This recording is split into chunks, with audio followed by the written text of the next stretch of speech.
नमस्कार। कभी सोचा है कि क्या कोई मशीन, कोई कंप्यूटर एक कविता लिख सकता है या फिर एक शानदार पेंटिंग बना सकता है? आज हम जनरेटिव एआई की इसी दिलचस्प दुनिया में उतरने वाले हैं। ये एक ऐसी टेक्नोलॉजी है जो सिर्फ डेटा को देखती नहीं, बल्कि कुछ नया बनाती है। चलिए इस कमाल की टेक्नोलॉजी को और करीब से जानते हैं। तो शुरुआत करते हैं एक बहुत बड़े सवाल से। एक ऐसा सवाल जो कुछ साल पहले तक साइंस फिक्शन लगता था, पर अब हकीकत है। क्या एक कंप्यूटर इंसान की तरह क्रिएटिव हो सकता है? क्या कोई एल्गोरिदम एक ऐसी धुन बना सकता है जो दिल को छू जाए? यही वो सवाल है जो जनरेटिव एआई के बिल्कुल सेंटर में है। आज की इस बातचीत में हम 5 मेन पॉइंट्स पर बात करेंगे। सबसे पहले ये है क्या, फिर ये काम कैसे करता है, इसके बाद देखेंगे कि ये क्या-क्या कर सकता है, फिर इसके फायदे और नुकसान क्या हैं, और आखिर में इसका भविष्य कैसा दिखता है। तो चलिए सबसे पहले ये समझते हैं कि आखिर जेनरेटिव एआई है क्या। आप इसे एक नए तरह का डिजिटल क्रिएटर समझ सकते हैं। देखिए, आसान भाषा में कहें तो जेनरेटिव एआई एक ऐसी टेक्नोलॉजी है जो सच में नई चीजें बनाती है। ये सिर्फ कॉपी पेस्ट नहीं कर रहा, ये मौजूदा डेटा से सीखकर कुछ ओरिजिनल कंटेंट तैयार करता है, चाहे वो टेक्स्ट हो, कोई इमेज हो, म्यूजिक हो या फिर कंप्यूटर कोड। बिल्कुल एक कलाकार की तरह जो दुनिया भर की कला से सीखता है और फिर कुछ एकदम नया और अनोखा बना देता है। तो सवाल ये उठता है कि इतनी पावरफुल टेक्नोलॉजी असल में काम कैसे करती है। चलिए इस कॉम्प्लेक्स से दिखने वाले प्रोसेस को 3 आसान स्टेप्स में समझते हैं। ये सारा खेल 3 स्टेप्स में होता है। पहला, डेटा कलेक्शन। एआई को बहुत सारा डेटा खिलाया जाता है। समझिए कि किसी स्टूडेंट को एक बहुत बड़ी लाइब्रेरी की चाबी दे दी गई हो। दूसरा स्टेप है ट्रेनिंग। अब एआई इस सारे डेटा को पढ़ता है, उसके पैटर्न्स और स्ट्रक्चर को सीखता है। और आखिर में तीसरा स्टेप, जनरेशन। जब हम उससे कोई कमांड देते हैं, जिसे प्रॉम्प्ट कहते हैं, तो एआई अपनी सारी लर्निंग का इस्तेमाल करके कुछ नया बना देता है। ठीक है, ये काम कैसे करता है ये तो पता चल गया। अब आते हैं सबसे मजेदार हिस्से पर कि भाई ये असल में कर क्या सकता है। यकीन मानिए इसकी काबिलियत हैरान करने वाली है।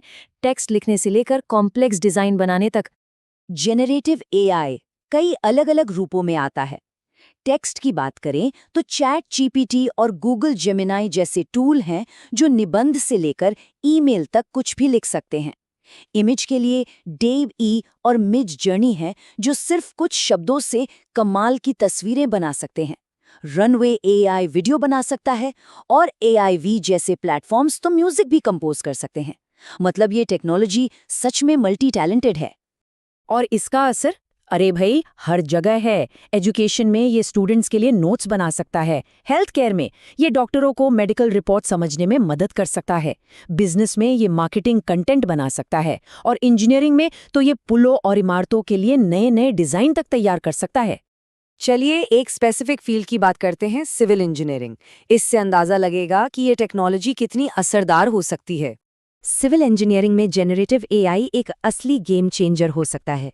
सोचिए, ये कॉम्प्लेक्स 3D बिल्डिंग डिजाइन बना सकता है, ढांचे की कमजोरियों का पता लगा सकता है, कंस्ट्रक्शन की प्लानिंग को बेहतर बना सकता है, और यहाँ तक कि प्रोजेक्ट कब खत्म होगा ये भी बता सकता है। ये एफिशिएंसी और इनोवेशन को एक बिल्कुल नए लेवल पर ले जा रहा है। लेकिन जैसा हर शक्तिशाली चीज के साथ होता है, इसके भी 2 पहलू हैं। तो एक बैलेंस नजरिया रखने के लिए चलिए इसके फायदों और जोखमों दोनों पर बात करते हैं, क्योंकि ये सच में एक दोधारी तलवार है। एक तरफ तो इसके फायदे ही फायदे हैं। ये हमारा समय बचाता है, हमारी क्रिएटिविटी को बढ़ाता है और प्रोडक्टिविटी को कई गुना कर देता है। लेकिन सिक्के का दूसरा पहलू भी है, और वो काफी गंभीर है। जैसे गलत जानकारी का फैलना, कॉपीराइट और मालिकाना हक को लेकर लड़ाइयाँ, और हाँ, नौकरियों पर इसका असर। ये हमें याद दिलाता है कि इस पावरफुल टूल का इस्तेमाल बहुत जिम्मेदारी से करना होगा। तो चलिए अब आखिर में जरा भविष्य की ओर झांकते हैं और कल्पना करते हैं कि जेनरेटिव एआई के लिए आगे क्या है। एक बात तो पक्की है, आज हम जो देख रहे हैं वो तो सिर्फ शुरुआत है, एक छोटी सी झलक। भविष्य में जेनरेटिव एआई और भी ज्यादा पावरफुल होगा और हमारी जिंदगी का एक अहम हिस्सा बन जाएगा। इसकी क्षमताएं बहुत तेजी से बढ़ रही हैं। जरा सोच कर देखिए, एआई डॉक्टर्स जो बीमारी के लक्षण दिखने से पहले ही उसे पकड़ लें, एआई टीचर्स जो हर स्टूडेंट को उसके हिसाब से पढ़ाएं, ऐसी फिल्में जो पूरी तरह से एआई ने बनाई हों। ये संभावनाएं किसी साइंस फिक्शन फिल्म जैसी लगती हैं, लेकिन ये हमारी सोच से कहीं ज़्यादा करीब हैं। तो हम आपको इसी एक बड़े और ज़रूरी सवाल के साथ छोड़कर जा रहे हैं। आखिर ये टेक्नोलॉजी है क्या?